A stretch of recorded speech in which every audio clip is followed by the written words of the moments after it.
नमस्कार दोस्तों, एक बार फिर से आपका स्वागत है फलसफा जिंदगी का में। दोस्तों, आज जिस विषय पर आपसे बात करने आया हूँ वो है मिड लाइफ क्राइसिस, या ठेठ भाषा में कहें तो अधेड़ उम्र की चिंताएं। अधेड़ उम्र ऐसी कि जब 50 के आसपास लोग आने लगते हैं तो वे एक विशेष किस्म की चिंताओं आशंकाओं से घिर जाते हैं। उसे ही सामान्य रूप से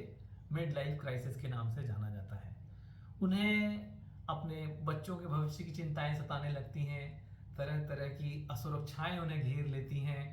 और एक चिंता यह भी लगती है कि इतना कुछ सोचा था, कुछ हो नहीं पाया। महिलाओं को विशेष रूप से ऐसा लगता है कि अरे अभी तक तो जिंदगी जी नहीं, अब तो लोग बुढ़ापा ही आया जाता है। तो इन्हीं सब समस्याओं को मिला जुला कर कहते हैं मिड लाइफ क्राइसिस। आज उसी विषय पर आपसे बातचीत करते हैं। दोस्तों, आप के आसपास भी बहुत सारे ऐसे लोग होंगे जो इस उम्र के को या तो प्राप्त कर चुके हैं या प्राप्त करने की कगार पे हैं। अक्सर होता ये है कि हम प्राय प्राय हर चीज के विषय में अपने मन में कुछ ऐसी कल्पनाएं पाल लेते हैं जो वास्तविकता से दूर होती हैं, और उन्हीं सुनहरी कल्पनाओं का जब सामना वास्तविकता से होता है तो हम किसी भी तरह की क्राइसिस में आ जाते हैं, या हमें लगता है कि यार ये तो ऐसा नहीं था, जो मैंने सोचा था वो ऐसा नहीं था। कल्पना हमेशा सुनहरी होती है जबकि हकीकत हमेशा पथरीली होती है, और इसी के बीच से उपजती है ये मिड लाइफ क्राइसिस। यूं तो मिड लाइफ क्राइसिस के केंद्र में खुद के जीवन को लेकर आने वाली समस्याओं को माना गया है कि यानी जब इस उम्र में आके लोग ऐसा महसूस करते हैं कि अरे अब तक तो कुछ किया नहीं, अब तो बढ़ावा आने वाला है, अब क्या होगा। तो ऐसे में वो अपने कैरियर को लेके, संपत्ति जो उनको इकट्ठी करनी है, मकान बनाने हैं, गाड़ियां लेनी है, उनको लेके, बच्चों को जो उनको बड़े से बड़ा अफसर बनाना है, बड़ी से बड़ी बिजनेस में डालना है, उसको लेके जो समस्याएं आती हैं वही मिड लाइफ क्राइसिस का ज्यादातर भाग माना गया है। लेकिन एक और जो बहुत बड़ा कारण मिड लाइफ क्राइसिस और उससे उपजे तनावों को में पाया जाता है वो है पति पत्नी के आपसी संबंधों में जो कड़वाहट आ गई है, साथ रहने के कारण जो उनकी रोज की किचकिच किटकिट के कारण जो दोनों के बीच में एक भावनात्मक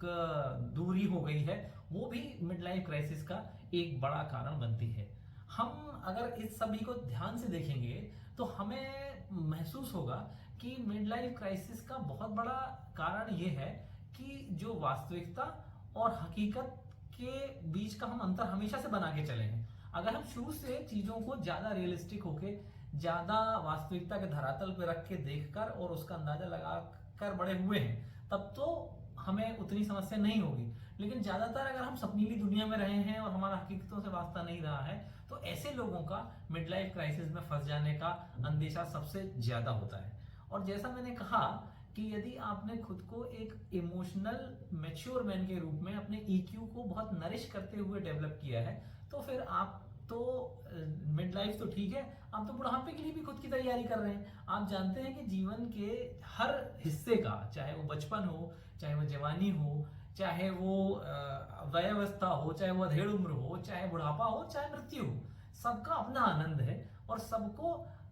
उस आनंद के लिए खुद को प्रिपेयर करना चाहिए। तो जो लोग जिनका ईक्यू मजबूत है और जो लोग इन हकीकतों से वाकिफ हैं, वो तो बड़ी कुशलता से इन चीजों से निकल जाते हैं। लेकिन जो ज्यादातर लोग हमेशा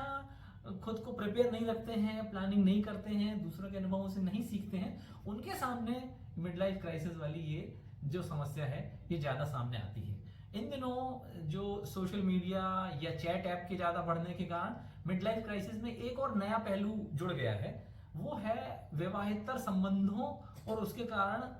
उत्पन्न होने वाले विवादों के कारण उपजे तनाव। ये भी एक बड़ी प्रमुखता से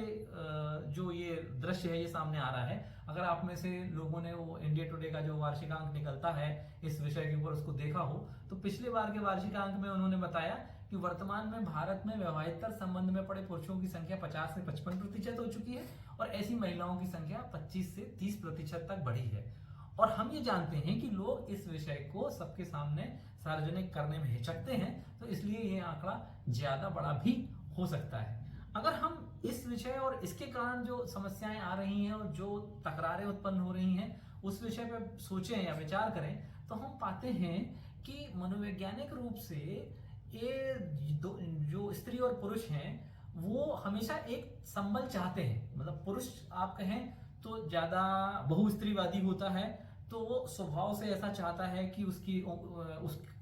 लाइफ में एक स्त्री से अधिक स्त्रियां आए, जिसका कारण उसका फिजिकल ज्यादा हो सकता है। और उसके इतर देखें तो महिलाओं के ज्यादातर कारण भावनात्मक होते हैं, और वे अपने पति से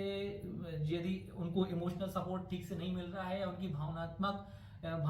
इच्छाओं की पूर्ति नहीं हो पा रही है, तो इधर उधर उनके रिश्ते बन जाने की संभावनाएं बहुत होती हैं। और जैसा कि हम आजकल लगातार देख रहे हैं, और ऐसा कि हमने कई फिल्मों में भी देखा है, जैसे अर्थ पिक्चर में या आप कहें अस्तित्व में, ये कभी कभी में, ऐसी कई फिल्मों में इसके कई ऐसे पहलुओं को दर्शाया गया है कि इस तरह के जो रिश्ते हैं और इनके क्या आयाम होते हैं और इनके क्या परिणाम हो सकते हैं। तो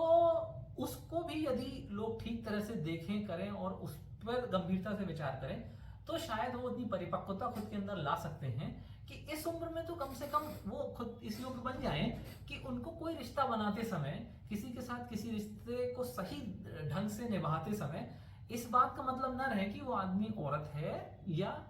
आदमी है। मतलब जो 50 की उम्र में आप आ गए हैं, अब अगर आपको किसी व्यक्ति से रिश्ता बनाना है तो उसका लिंग स्त्री है या पुरुष, इससे फर्क नहीं पड़ना चाहिए।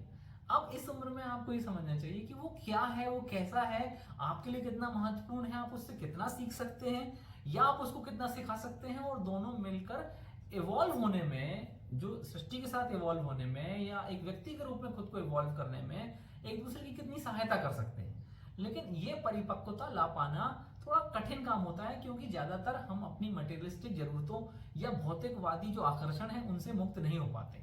हमारे वैदिक ग्रंथों में, हमारी पुरातन परंपरा में जिन 4 आश्रमों की बात की गई है, जिन 4 व्यवस्थाओं की बात की गई है, उनमें से 50 के पार की उम्र को वानप्रस्थ की उम्र कहा गया है। तो वानप्रस्थ की उम्र है वन की ओर प्रस्थान करने की। वन की ओर प्रस्थान करना मतलब एकांत की ओर प्रस्थान करना। जब आप स्वयं से ज्यादा बातचीत करते हैं, जब आप स्वयं से पूछते हैं कि क्या उचित है, क्या अनुचित है और क्या होना चाहिए, जो इतने साल मैंने जीवन बिताए उसमें जो कुछ किया उसका सौंदर्य क्या था, उसका ज्यादा सौंदर्य में क्यों ना भोग सका, और इस समय जो जीवन है उसका सौंदर्य में अधिक से अधिक उपभोग कर सकूं, और उसमें जो कुछ मैंने पाया है उसमें से बहुत बड़ा हिस्सा मैं समाज को दे सकूं, तो उसके लिए मैं क्या कर सकता हूं। पर समस्या यहां आती है कि ज्यादातर लोग इस उम्र में भी, 50 की उम्र में भी, अपनी वो जो 20-25 साल की दिमागी अवस्था है उससे ही मुक्त नहीं हो पाते। अभी भी उनको पर जो स्त्री है वो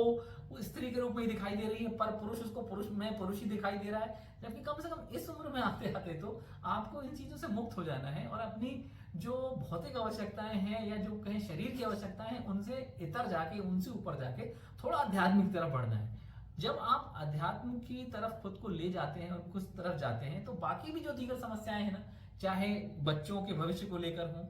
चाहे संपत्ति के बंटवारे संबंधित हो,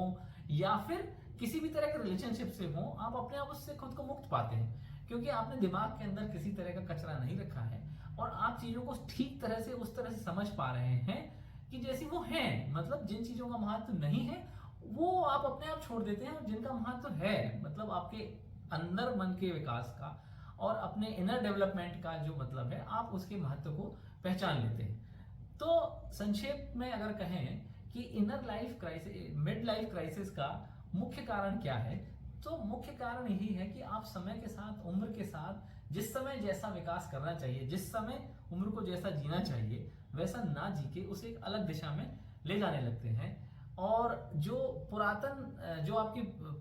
पिछली उम्र की स्थितियां हैं, जो जवानी के समय की स्थितियां, मनोस्थितियां हैं, उनसे ही खुद को मुक्त नहीं होने देते। तो आप उम्र के साथ खुद भी विकसित हो,